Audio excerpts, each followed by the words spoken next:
আসসালামু আলাইকুম। বাংলাদেশের আইন অনুযায়ী আপনি কতটুকু জমির মালিক থাকতে পারবেন? ভূমি সংস্কার অধ্যাদেশ 2023-এর 4 ধারা অনুযায়ী আপনি সর্বোচ্চ 60 বিঘা সম্পত্তির মালিক হতে পারবেন। অর্থাৎ 60 বিঘার অতিরিক্ত কোনো সম্পত্তি আপনি গ্রহণ করতে পারবেন না। ধরুন আপনার 60 বিঘা সম্পত্তি আছে, আপনি উত্তরাধিকার সূত্রে আরো কিছু সম্পত্তি পেলেন। তৎপরবর্তীতে আপনার 60 বিঘার অতিরিক্ত যে সম্পত্তিটা আছে সেই সম্পত্তিটা সরকার অধিগ্রহণ করবে।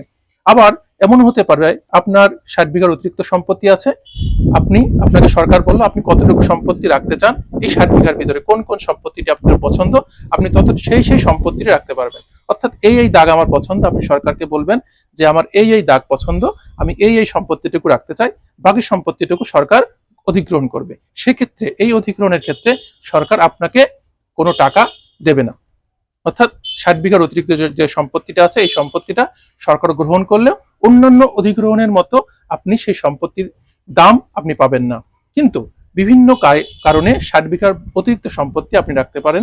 সেক্ষেত্রে আপনার যদি কোনো চা বাগান থাকে, কোনো রাবার বাগান থাকে, কোনো কফির বাগান থাকে, অথবা আপনার কোনো শিল্প অঞ্চল থাকে, যে রপ্তানিমুখী শিল্পের মাধ্যম থাকে, অথবা এমন কোনো ওয়াকফ সম্পত্তি থাকে, সেক্ষেত্রে আপনি 60 বিঘার অতিরিক্ত সম্পত্তি রাখতে পারবেন। অন্যথায় আপনি কেবলমাত্র 60 বিঘা পর্যন্ত সম্পত্তি রাখতে পারবেন, এবং 60 বিঘার অতিরিক্ত যদি আপনার কোনো সম্পত্তি থেকে থাকে সেক্ষেত্রে 60 বিঘার অতিরিক্ত যতটুকু পরিমাণ থাকবে ততটুকু পরিমাণ সরকার অধিগ্রহণ করবে, এবং সেই অধিগ্রহণের ক্ষেত্রে সরকার আপনাকে কোনো অর্থ প্রদান করবে না।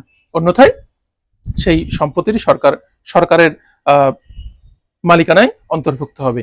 কিন্তু যেগুলো সমবায় মালিকানা, যেগুলো কোনো চা বাগান, অথবা যেগুলো কোনো শিল্পাঞ্চলের ক্ষেত্রে ব্যবহৃত হচ্ছে, রপ্তানিমুখী শিল্পের ক্ষেত্রে ব্যবহৃত হচ্ছে, কোনো ওয়াকফ সম্পত্তির ক্ষেত্রে ব্যবহৃত হচ্ছে, সেক্ষেত্রে সেই মালিক 60 বিঘার অতিরিক্ত সম্পত্তি রাখতে পারবে।